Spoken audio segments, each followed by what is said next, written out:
է բանակցային գործընթացը, այլ հանդես է գալիս նոր նախաձեռնություններով։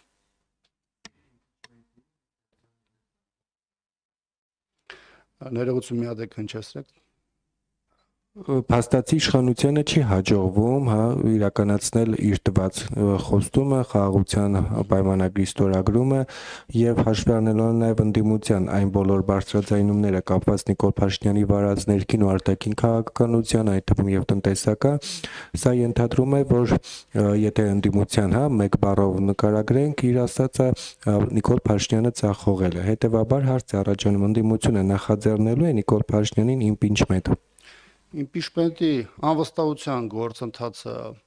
խորհրդանական այն գործիքներից մեկն է, որը մի կարևոր պահի կարող է գործածել։ Այս պահին ես դժվարանում եմ դրա մասին որոշակի ժամկետային կտրվածքով խոսել, որովհետև դա միայն կախված չէ սուտ խորհրդանում ներկայացված ընդդիմադիր կամ ընդդիմադիր տարբեր ուժերի դիրքորոշումներից, դա նաև մեծ առումով կախված է նաև փողոցում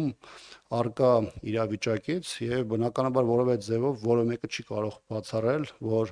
ինչ-որ կետում անհրաժեշտություն կառաջանա կամ բարենպաստ դաշտ կձևավորի այդ գործընթացի համար։ Ինքը կարևոր գործիք է,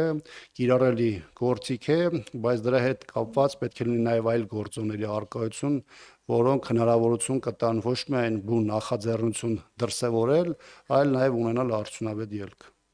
Ազատություն։ Պարոն Աբրահամյան, դուք խոսեցիք արդեն